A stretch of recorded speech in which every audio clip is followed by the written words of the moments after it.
İmam Hadi Aleyhisselamın 3 tane ayeyle suallarım verirəm o başa düşmeyenlere. İmam Hadi Aleyhisselam ne buyurur? İmam buyurur ki Allah'ın laneti olsun o şəxslərə ki onlar bu ayəni düz başa düşmeyipler, üst üste eyni qiymət verirler. Hansı ayədir? Hazret buyurur. Kur'an'da Allah Teala buyurur ki məgər bilənlərlə bilməyənlər birdirlər. Yəni bilən alimlə bilməyən bərabərdir. Başlayır ayəni dəlil gətirmə. Allah Teala ne buyurur? Birinci ayə. Allah fəzilət sahibi eləyibdir. O mücahidləri ki onlar oturmuşdular və qorxaq idilər. Mücahid olanlar kim idi? Bilirsiniz ki hamısında birinci Aleyhisselam olubdur.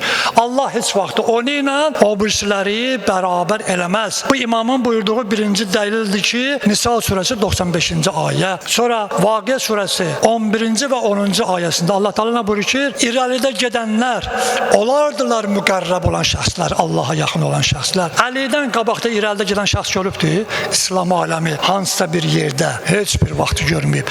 Bəs Əlidən sonra gələnləri niyə Əli ilə bərabər tutursunuz? 3-cü ayə. 3-cü ayəni gətirir imam ki doğru yola yönəldən kəs arxasınca getməyə daha çox layiqdir. Yoxsa doğru yol göstərilmədikcə özü onu tapa bilməyən kəs. Əliyə kimsə yol göstərib indiyə qədər. Amma ikinci xəlifə 70'e qədər deyibdir. Kitabların hamısında var. Bunu mənim kitabımda da qeyd eləmişəm. 70 dəfə xilafəti dövründə ikinci xəlifə deyibdir ki, əgər Əli olmasaydı Ömər öldürülərdi. Bəzisində deyib ki, həlak olardı. Məgər Əliyə kimsə bir hərf öyrədibmi? Həzrət buyurur ki, hər kəs mənə bir hərf öyrətsə, mən ona əbədi qul olaram. Bir dənə hərf tapın gətirin ki, kimsə sahabələr Əli Aleyhisselama bir hərf öyrədibdir. Onda sən deyən olsun.